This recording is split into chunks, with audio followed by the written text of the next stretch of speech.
I know we got just under 12 months to go, but I'll tell you what, the alarm bells should be ringing loud and clear across the West Wing. Welcome in. Good morning on a Tuesday. It is so good to be here with you on KCMO Talk Radio. Now on the FM at 95.7. Make sure you hit that preset on your radio dial. Also stream us every morning on the KCMO Talk Radio app.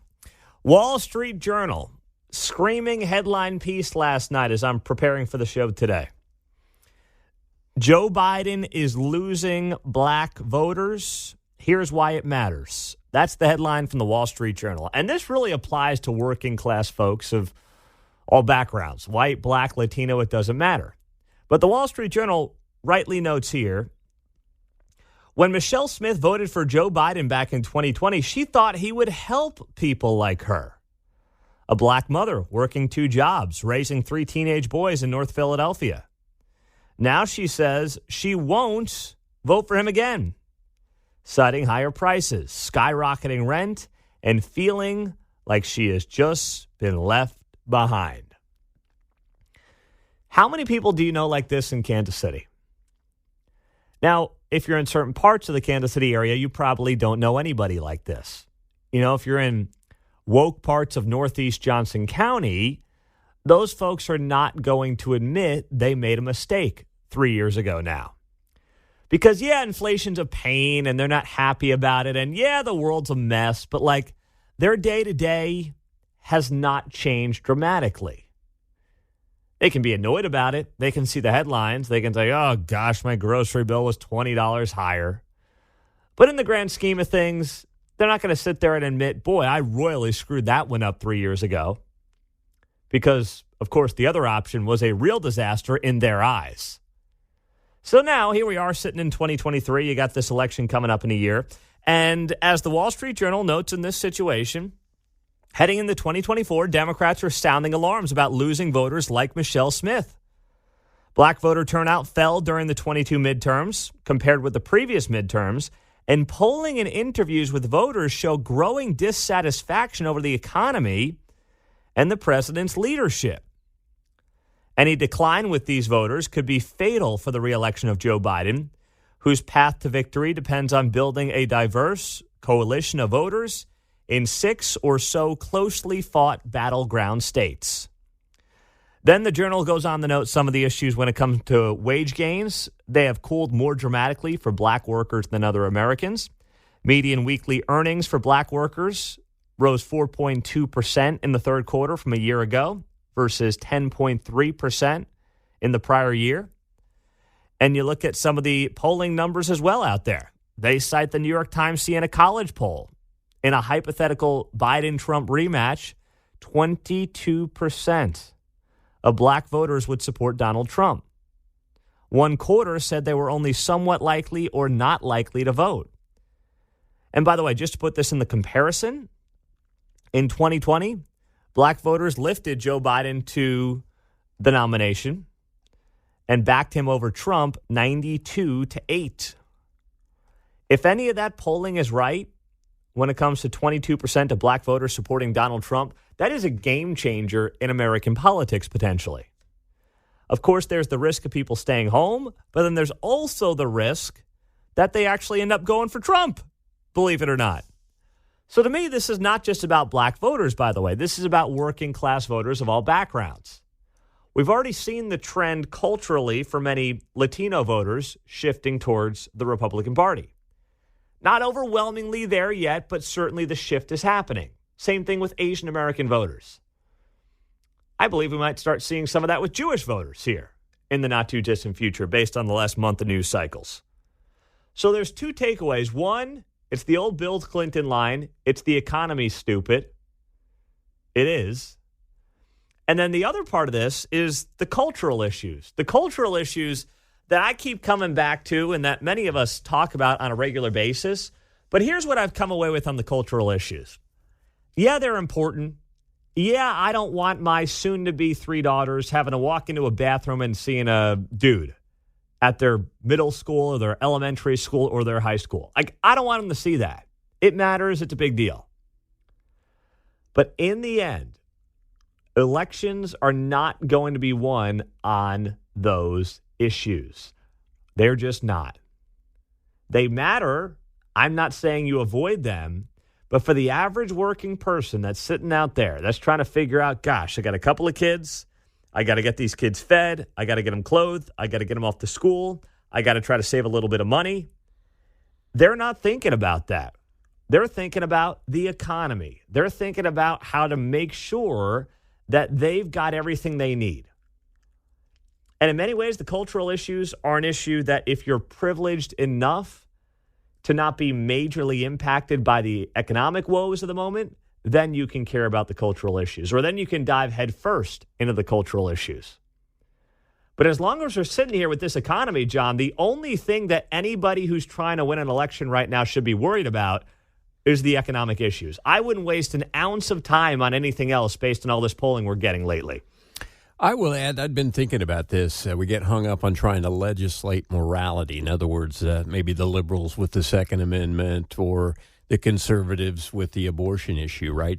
The issues you speak of are worth fighting for on the home front because that's what you're responsible for, your 3 daughters. You're not responsible for my son. I'm responsible for my son, right?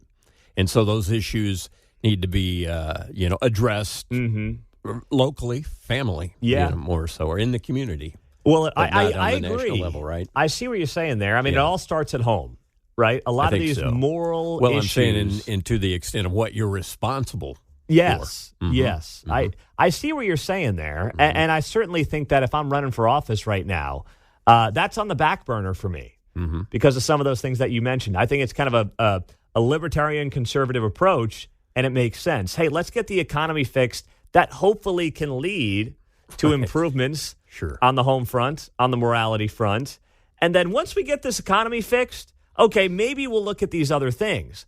But man, for now, if you're running for elected office and you're talking about anything but the economy, you're wasting everyone's time. I mean, maybe you got to win a primary by going culturally right or left. But, I mean, if you're in a general, all you should be talking about, the only thing that should be addressed is the economy. That's it. And like motivating employees, there's some theory of triangle of needs or whatever where you need to cover your shelter, your food, and your job. That's the very basic thing. And that's exactly the issues that need to be addressed, right? That's very it. Basic triangle. That's it. That's the only place that anybody who wants to win over working class voters should be right now.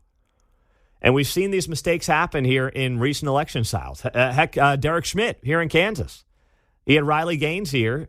She's the swimmer who lost to Will Thomas in all those races, became a household name around the country on that issue of transgender folks competing in sporting events. But you know what? The Kansas voters, they weren't impressed.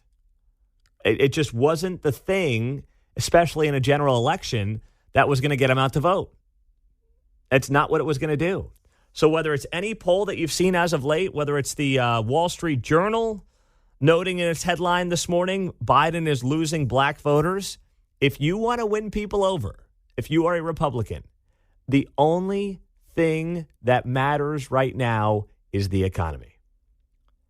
And by the way, you can tie the border into that. You can tie foreign policy into that. That there's a way to do that because those things matter too. But issue 1A, 1A, 1B, 1C, all the way down should be the economy. That's the path to victory for anybody over the next 12 months. Coming up on KCMO Talk Radio, speaking of foreign policy, the ceasefire folks are at it. Oh, boy, the squad is screaming, ceasefire! One of our favorites, Cori Bush, is out and about screaming about ceasefires in between, these kind of commentaries.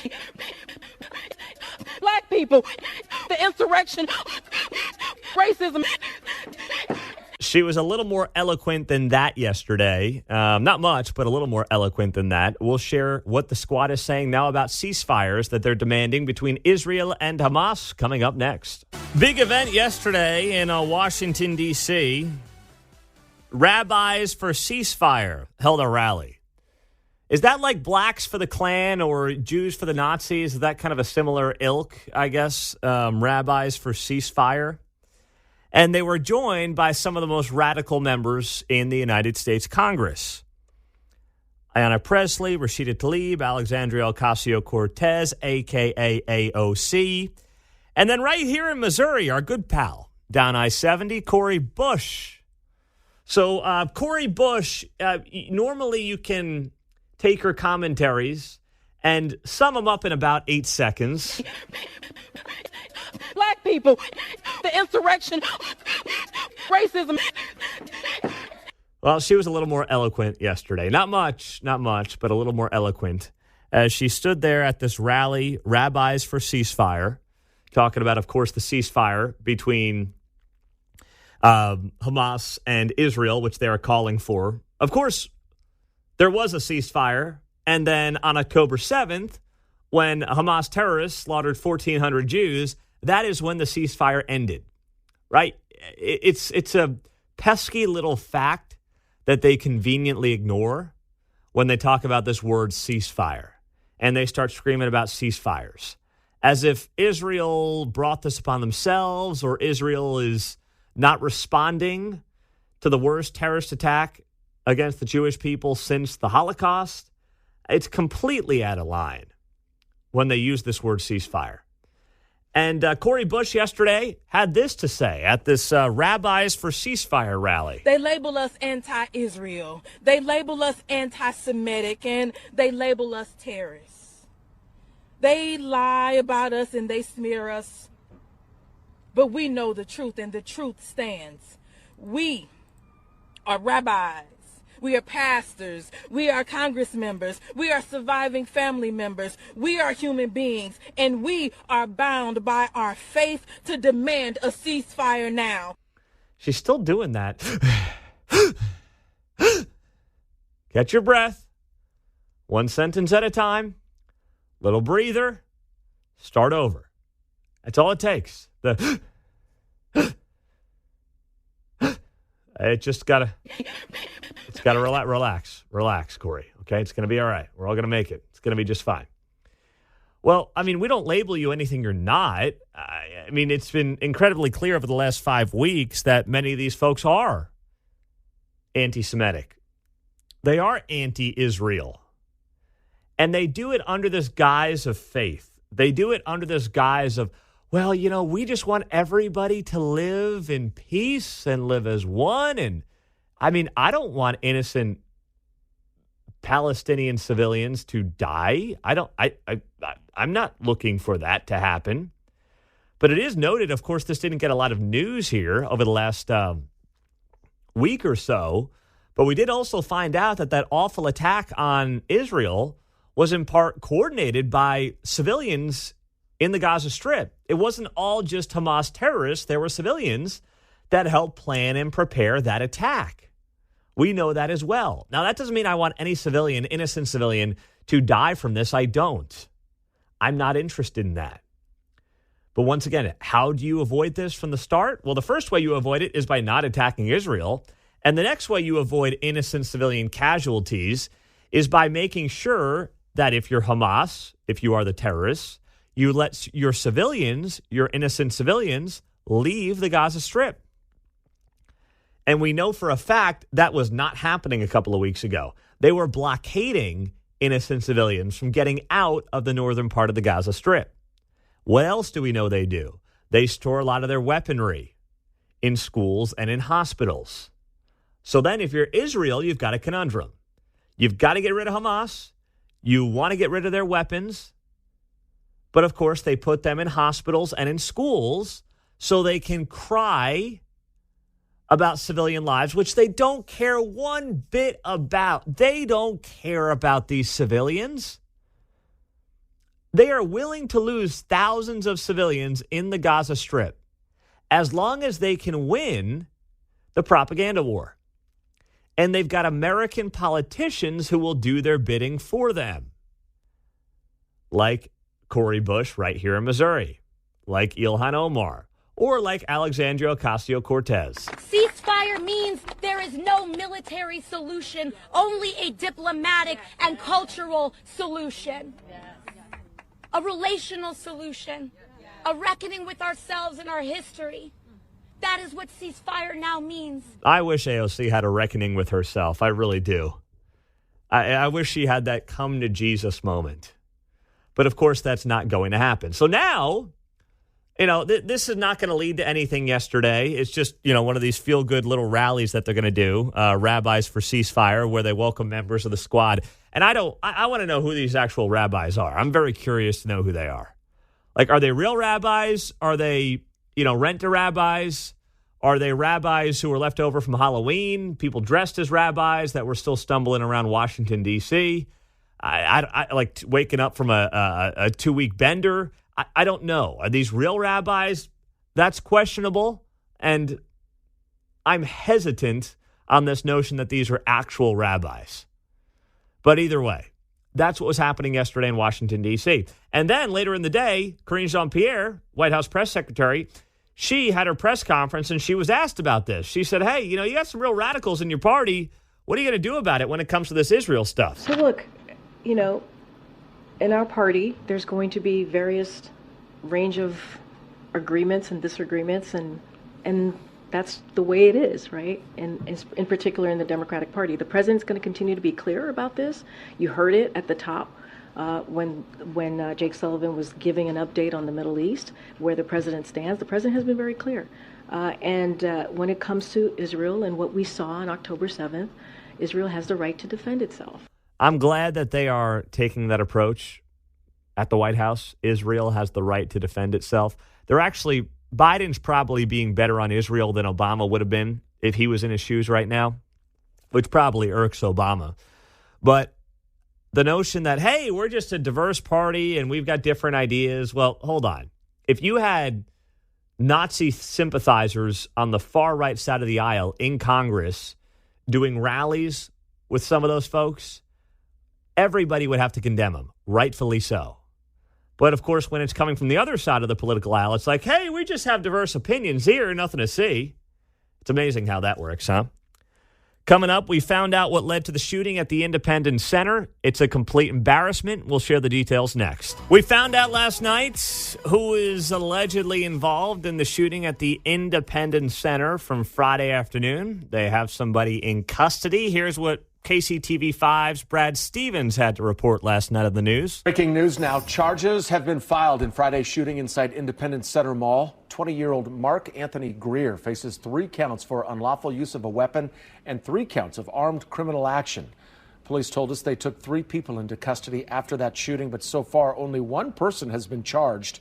3 people were hurt, including a pregnant woman whose injuries have been described as critical. All right, that's the report from KCTV5's Brad Stevens. And it's horribly pathetic what apparently led to this shooting, where a pregnant woman remains in critical condition.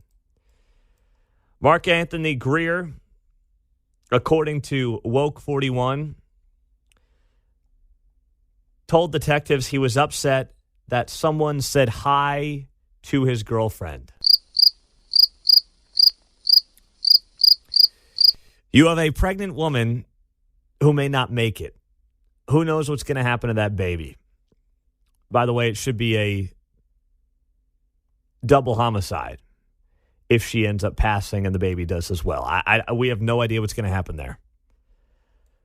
But you have somebody here in Mark Anthony Greer who said that, well, someone looked at his girlfriend or said hi to his girlfriend the wrong way. And that led to the shootout. Now, Greer was also shot in the back in this altercation. But think about that. Yet, amazingly, we have people who are dense enough to believe that we're one gun law away from solving this. I put this up on Twitter last night at Pete Mundo. I guess it's now X. I got to keep remembering that it's now X.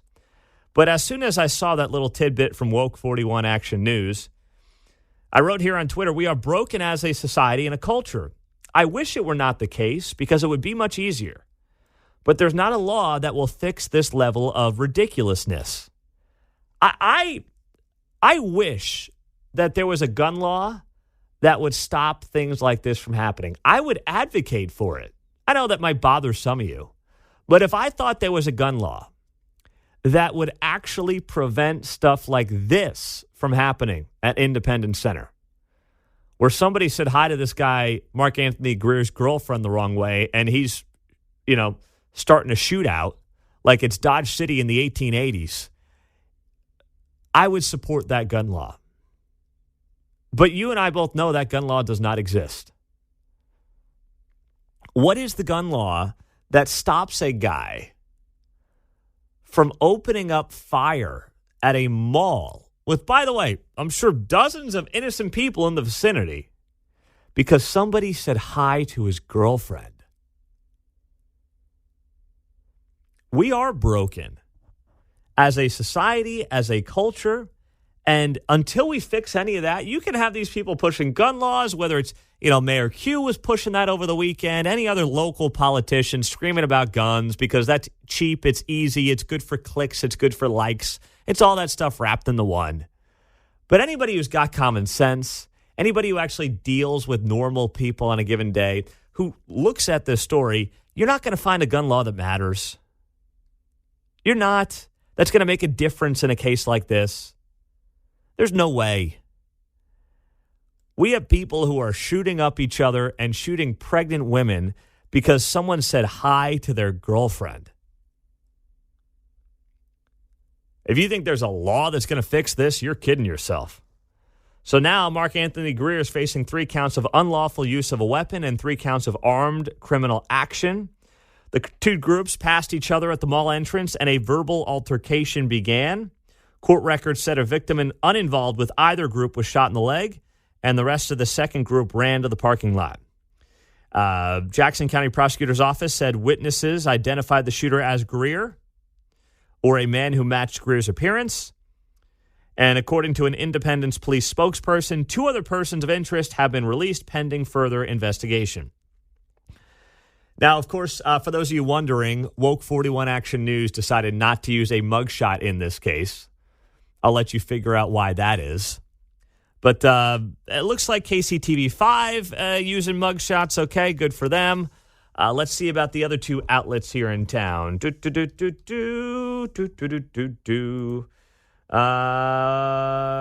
9, I am not seeing one at this point in time. And let's see about Channel 4.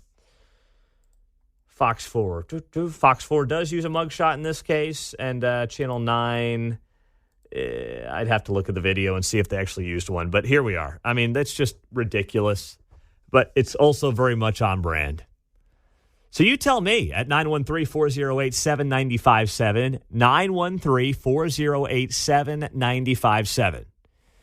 You got the shooting that took place at Independence Center, of course, on Friday afternoon. They have this guy in custody now. We know that basically, according to him, somebody said hi to his girlfriend the wrong way, and now here we are, with a pregnant woman fighting for her life. You tell me how this gets solved.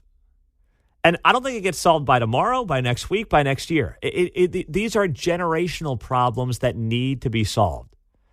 We started off the show by John mentioning the fact that, hey, you got to look in the mirror and you got to buck up and you got to raise your own. And you got to, be a role model for your family. That's what it's going to take to change this thing. And it's going to take a generation or 2 to do it. But, of course, politicians don't want to talk like that. Why? Because they want to be the great savior. They want to be the ones that are going to help you right the ship. They want to be the ones that you pat on the back and give them some ounce of credit for when things go right in your life. That's what they want. And that's how they see themselves gaining more power, by getting credit for what you are doing in your home. So that's why they scream about being 1 or 2 gun laws away. That's why they do it. Because I promise you, this stuff will not stop with an extra gun law. And I would ask you which gun law you think you're going to pass that would stop something like this. But, of course, instead, I just got people on social media saying, it's all about the guns, guns, guns, guns. We better do something about those guns. The text line is also 913-408-7957 as we roll through the 6 o'clock hour on KCMO Talk Radio.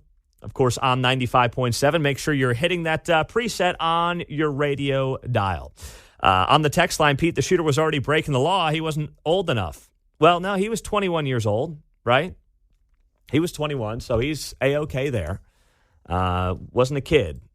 So, Pete, if it's about the guns, I'm curious, was he legally licensed as the gun owner of a legal gun? Excellent point as well. We don't know the answer there. Haven't seen that yet. I'll have to dig up a little bit if I can today from the Jackson County Prosecutor's Office and try to get a feel on whether or not that's actually the case. On the text line, Pete, criminals do not obey the law.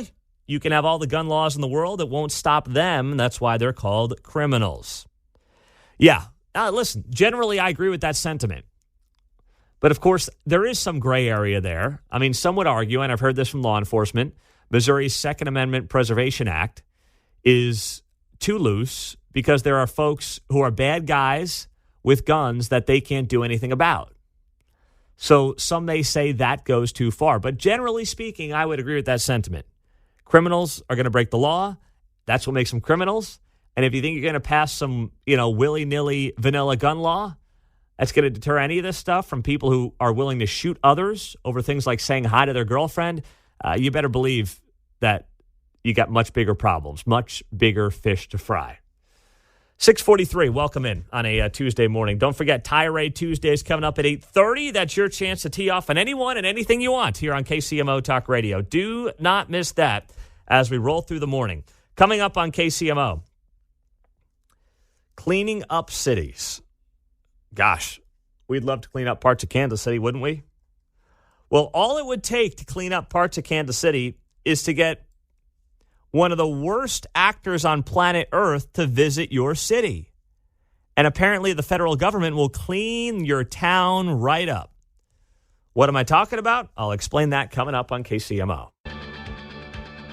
Well, this is always interesting. This is why we've got the most diverse audience and interesting audience in Kansas City. We were just talking about what happened here at the Independence Center and the fact that, you have a pregnant woman fighting for her life after this shooting there on Friday from this guy, Mark Anthony Greer, who says basically somebody looked at his girlfriend the wrong way and he's, shooting people up left and right.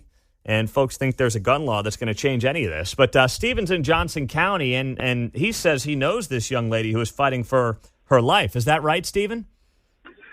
Yeah, she works at a local restaurant I go to all the time, and it's sad. It's sad. I don't know if she knew him. From what I understand, she's pregnant by one of the employees that she worked with at the restaurant. But this situation with this young man just didn't start happening. This is a result of unstructured homes and parents who don't raise their kids right. I think I got shot back in 2009. And one of the things I said to the judge, I asked the judge to put him in jail for the maximum sentence he can get. And his mama was so holy. She's, talking about God this and God that. And I turned to her and I said, put her in jail along with her son for not raising him right. And these parents, I'm telling you, these parents are horrible, some of them. And he needs to go to jail for a very, very long time. Yeah, I mean, that's just, it's tragic. And she was just apparently cut off with the wrong people, wrong place, wrong time, and that's how this thing happens. That's not the first time that's happened. It happened a few years back, and they put the guy in jail for a long time, and the family was trying to say it was a racist thing, and they did it only because he's black. This is what happens when 77% of the murders in Kansas City are black on black crime. And violent crimes and things of that sort. Something's wrong, and it needs to be addressed. And it needs to be swept under the rug. Let me just ask you a question real quick, Stephen. You obviously are in the community, so to speak. Do many folks believe that we are one gun law away from fixing any of this, or do they realize the societal breakdowns that we've suffered across the board that has led to this? Well, they blame the guns. And the reason why I do that is because of ignorance. I do talk radio on a liberal station, and I got a lot of the listeners listening to me, but a lot of times all they hear from is the Democrats and crazy people like AOC and that lady in St. Louis with Cori Bush. That's all they hear, so that's what they can believe.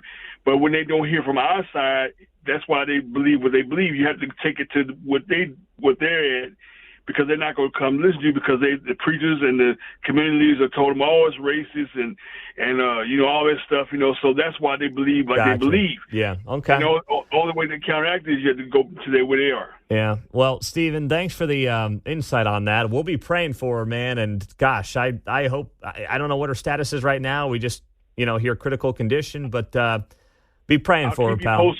I'll keep you posted. Email you. Can I ask you also a question? When is the next time you have a politics and the pints I can come to? I haven't been in one in a while. Well, we haven't had one in a while. New Year, probably when we'll do our next one. All right? All right. You look for me. I'll be there. You look for me. I'll be there. All right. All right. See you later, my man. Thank you. There you go. That is Stephen in Johnson County. Yeah, we'll start rolling out some politics and the pints in the new year. For those just listening to us on 95.7 FM, we've been doing these for, 5+ years now. Since the show started, we bring out politicians, we bring out folks running for office, and we have them out for a beer. You get to meet them. We do a little Q&A with them. It's a good time.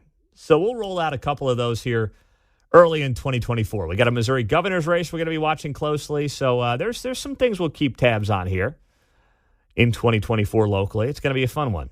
Looking forward to that. I'm not sure we can get, maybe, I don't know. Can we get a presidential candidate maybe for politics and a pint? What do you think? Our AM signal gets up to Iowa. Can we get Donnie Boy down here? He's a cuckoo bird. Okay, fine. Call me whatever you want. But I just think that'd be fun. But yeah, and we might do something around the holidays here on KCMO. See if we can get myself, our buddy Ray Stevens, coming up at 10 o'clock. We'll see if we can make that work. But good call there from Steve in Johnson County. Now, meantime, President Xi in China, the guy is coming to the States. He's coming here to the U.S. He's coming to San Francisco, of all places. And have you seen this? Have you seen how San Francisco, which every video you see from San Francisco, I mean, the place is a dump, right? It's falling apart. Homeless people, homeless tents, people shooting up drugs left and right. I've got a friend who spent the last couple of years working in San Francisco, and he's like, I just can't believe how bad it is here. Yet it's still a fortune to live in the area. Well, President Xi and Joe Biden are set to meet there tomorrow. Of course, the relations right now between the U.S. and China are not great. You got the Taiwan situation out there. China's economy is also in a rough place as many manufacturers are moving out of China, thank goodness. So the meeting is going to be taking place tomorrow. And amazingly, if you haven't seen this, they are cleaning up San Francisco. That's right. Yes, San Francisco is getting cleaned up like it hasn't been cleaned up in a very long time. So all it takes is for an evil Chinese communist dictator to show up in your town, and the government will clean the city right up. I mean, can Xi make a pit stop here in Kansas City? Is that possible? Get rid of some of the tent cities that are located around town while you're at it? I mean, come on, Xi, make another 1,500-mile trip. We'll take you here just for a hot minute. That way somebody cleans up the tent cities. Because apparently the only way to get your town cleaned up from tent cities and homeless are to have global bad actors show up in town. Forget your own taxpayers. Who cares about them? But we got to impress President Xi. So Jake Sullivan, National Security Advisor, was asked about this very issue yesterday, and here's what he had to say. Newsom said of the cleanup this. I know folks are saying, oh, they're just cleaning up this place because all those fancy leaders are coming to town. That's true. Does President Biden agree it's more important to impress the leader of China than the American people that live in San Francisco and pay taxes every day? First, I completely reject the premise of your question. But secondly, I don't know what the context of what Governor Newsom said, so I won't respond to it. I completely reject the context of your question, says Jake Sullivan. No, I'm pretty sure a lot of reasonable people would like to know the answer to that question and deserve to know the answer to that question, by the way. What gives? You got people paying enormous amounts of taxes in major American cities, and they're worse off, they're more dangerous, and they're dirtier than they've been in a very long time. And no one does anything about it. But seemingly when they want to do something about it, when they have someone like President Xi coming to grace their town, oh, they'll get it cleaned up real fast. Oh boy, they will clean that sucker up in a heartbeat. Don't you worry. It's such a joke. Coming up next on 95.7 FM KCMO, a big star, not Taylor Swift, but a big star who, by the way, was just in Kansas City for a concert, is bragging about handing out banned books at her shows in Florida. Why is she doing that? What's the point? We'll tell you who and why next. Oh, give me the Bee Gees over hacks like Pink any day of the week. Good morning. Welcome in. There we go. Mark's rocking and rolling on a Tuesday. That's right. I almost asked Mark, I'm like, Mark, bump back with a little Pink for me. And then I'm like, no, I don't even want to hear Pink. I don't want to hear Pink at 7:05 on a Tuesday. And blow my brains out, for crying out loud. So good call there, guys, with the little Bee Gees rolling into the 7 o'clock hour. Now, why do I mention the name Pink, who just did a concert here in Kansas City about 3 weeks ago? Well, she went viral yesterday. She's doing this tour. She was in KC, like I mentioned, late last month. And she's bragging on Instagram about how she's going to be handing out, and I'll throw up my air quotes, banned books. Some of you freaked out on my tease before the top of the hour because I didn't say air quotes on banned books. Pete, there are no banned books. No, you're right. Okay, I should have said air quotes banned books. But Pink is going to be playing in Florida this week. And boy, she thinks she's pulling a fast one on Ron DeSantis. So she took to Instagram to share that she reads, air quotes, banned books. Hooray! Congratulations! How about a round of applause? Wow, you read adult books. I'm happy for you, Pink. And by the way, that's great. More power to you. You read adult books to make you hot and heavy. I mean, that's whatever you want to do. That's cool. I mean, I'm not against it. It's America. But now she's going to give away 2,000 of those books at her concerts in Miami and Orlando this week. Now, of course, her concerts are well known for attracting young girls who go to the shows with their mothers. And Pink sometimes, according to the story I'm reading, brings out her daughter to perform, which is another reason that the audience might be filled, dare I say, with young minds, just ready to be handed some kiddie porn by their favorite singer, Pink. So first off, of course, enough with the tired banned books trope. Can we knock that off, Pink, and many others who like to use it? Let's take a listen to what Pink had to say on her Instagram about this. It's important for me to take a moment to talk about book bans, which is really, really, really breaking my heart. It's on my radar. It's kind of unbelievable, and I'm not easily shocked. So I want to introduce you. You're incredible. I've been following you guys' work, PEN America. She got some lady on from this group. There are no banned books. There are books that are deemed age inappropriate that aren't available to children until they are older and better able to handle the content of said book. There's no book ban, John, anywhere. Knock it off with that trope, would you? Giving out copies of To Kill a Mockingbird and Huckleberry Finn, is she? That's right. That's right. Books, that's right. You know, talk about banning books. Mm-hmm. Left wants no part of those books. Yeah. Not handing those out, I don't think. Nope. Here's a free Bible. Yeah. No, yeah, exactly right. Oh, boy, we couldn't have that. Could you imagine the meltdowns that would be taking place? Oh, my goodness. No way, no how. All right. It's so lazy. And deep down, I think that Pink knows this. She's not a dumb woman by any stretch of the imagination. But, of course, being honest is not going to get her the waves of attention and adoration that she seeks from her fans. And here's my other question.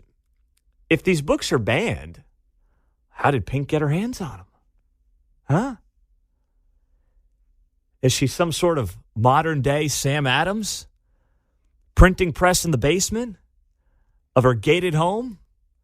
Oh, you mean she bought them like any parent can for their child at any given point in time and hand them to that said child? Oh, so wait, they're not banned books. I'm just trying to understand what she's talking about when Pink says she's going to be handing out banned books at her concerts in Florida this week. And I wish she would have done that in Kansas City last month. You know, I might have actually gone or at least walked up to the front door and see if I could have gotten a free book.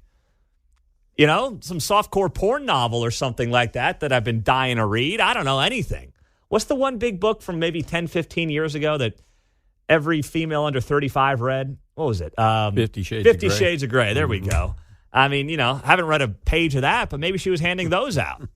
I mean, this is unbelievable, but it's also very much on brand. There are no banned books in Florida. There are no banned books in Kansas or Missouri.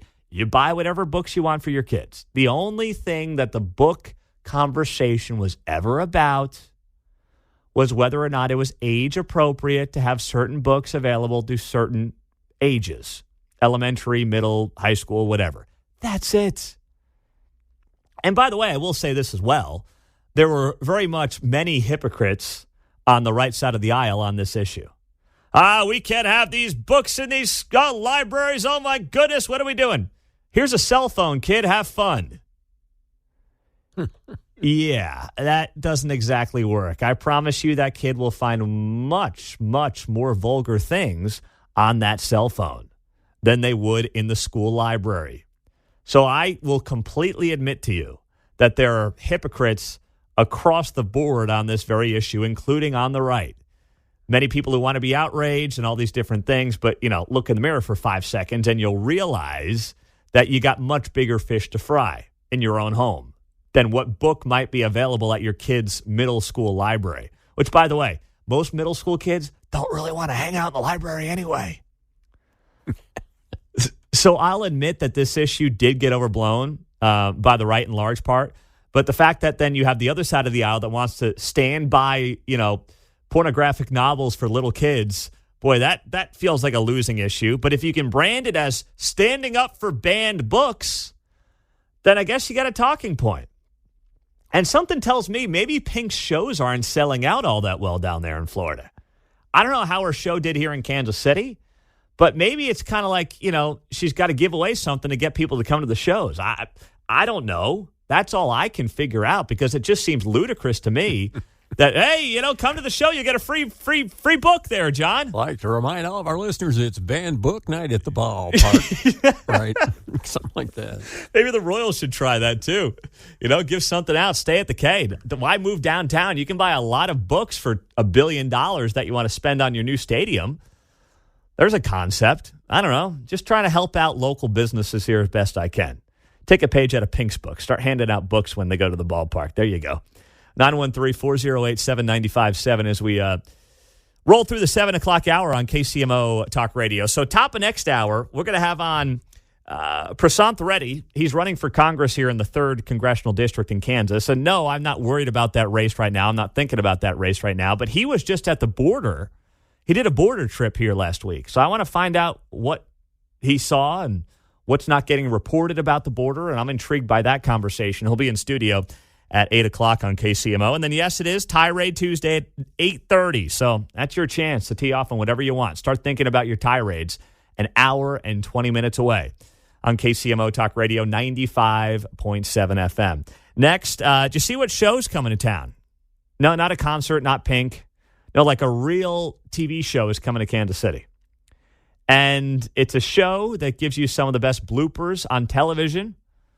We'll get you the details coming up on 95.7 FM.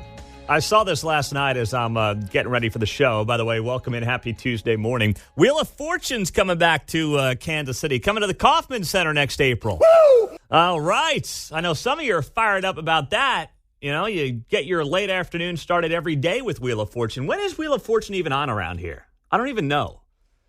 It's like it's a 6:30 show. Oh, it's a 6:30? Mm-hmm. Okay. That's what it was when I was a kid, at least. Okay. I assume it's the same. I watched a lot of Wheel of Fortune back in the day when I was living with my grandmother during my summers of college. We'd watch Jeopardy and Wheel of Fortune back to back.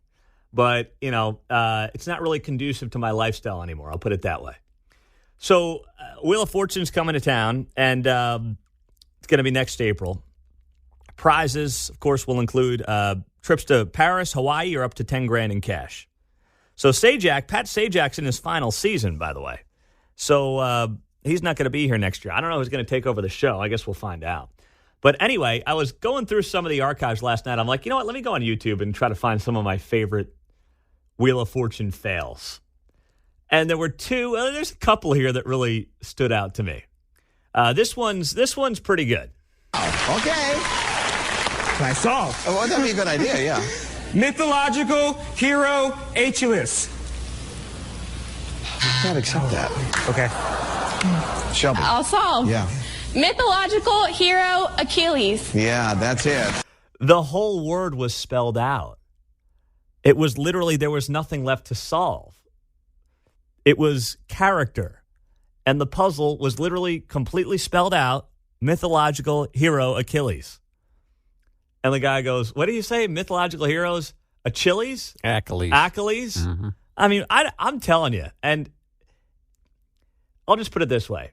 If you want to try out for Wheel of Fortune and your IQ is above 80, I like your odds. I'll leave it at that. What do we have here? Oh, I've got this one. Okay, so the puzzle was basically solved. There was one letter missing. The phrase was fresh tropical fruit. The only thing missing was the S in fresh. That's it. So easy fix, right? Easy puzzle to solve. Only one letter is missing. Juliana, it's your turn. I'd like to solve the puzzle. Yeah. Fresh tropical fruit. Yeah. You know, when that happens and you're sitting at home, you're saying, how in the world can that? But, you know, sometimes it's a word that just doesn't want to come into focus for you. So that lady gets it right. But before that, I must have not had the part where a lady she wanted to guess a letter. She didn't want to solve the puzzle. She guessed a G. Yeah, that's what she guessed. Oh, gosh. But I think this one's my favorite. There's only 3 letters that need to be solved in this puzzle at this point. And it's fingers and toes. That's the phrase that has to be solved here. And the only thing missing is the F in fingers, the G in fingers, and the T in toes. Everything else is spelled out, right? So you got to have the F, the G, or the T in fingers and toes. Well, this guy took it in a different direction.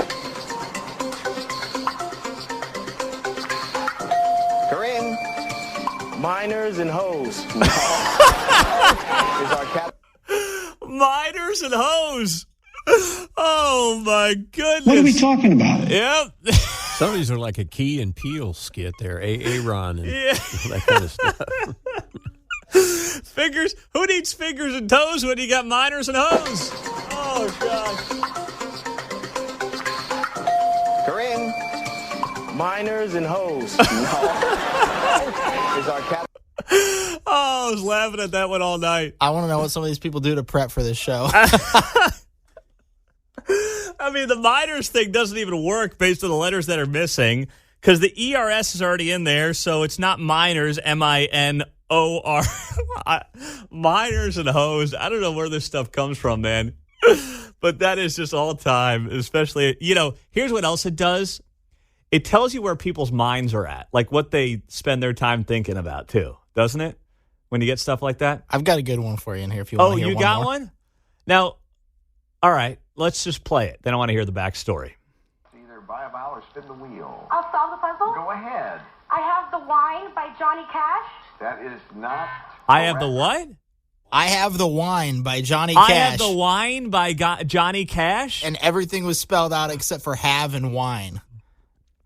So It instead of I walked the line. Yeah. And she said, I have the wine? We know what she was thinking about. Yeah. Well, that's the thing, right? You can tell where people's heads are at based on how they answer Wheel of Fortune puzzles. That's the, frankly, only entertaining part of the show. Pat Sajak has lost his fastball. Vanna White's lost the fastball, too. So, really, it's all about the dopes who get on there and talk about miners and hoes. And, what was it? What the wine? I drink the wine? I have the wine. I have the wine. Now, what's the backstory here to that video? So that was probably the last time that I watched Wheel of Fortune live, and it was about 10 years ago, and I recorded it because it was such a good fail. And so it went on my YouTube page. So you put that on YouTube? Yeah, it had about a couple thousand hits, which isn't huge, but there's ads on it now. Wow, so you're making probably a nickel a month on that thing. Potentially. Wow, so you're trying to get your own YouTube clips to go viral where you're recording Wheel of Fortune fails. That was 10 years ago, so. You could probably make some decent money. The one that I was looking at last night had 400,000 views on YouTube, Mark. So you got to get your Wheel of Fortune fails. You know what? That sounds like a great side hustle, by the way. Yeah, I haven't tried it in 10 years. Maybe I should try again. Wheel of Fortune fails. That's got real potential. I like that. All right. Well, either way, I'm sure there's going to be someone. No one in this audience would have a Wheel of Fortune fail. This is the smartest audience in Kansas City, of course. But you get some of the other radio shows, their audiences, yeah, they'll definitely find some failures there. No doubt about it. Other talk shows up the dial, a hair, they'll definitely get some real clowns there on Wheel of Fortune if they decide to sign up. Meantime, you'll definitely get smarter trying to figure out what's going on in our local schools with our next guest, Dave Trobert from the Kansas Policy Institute. Dave obviously is an advocate for school choice. He's noted some of the failures happening in area schools, but a lot of the candidates that were simpatico with Dave came up short last week.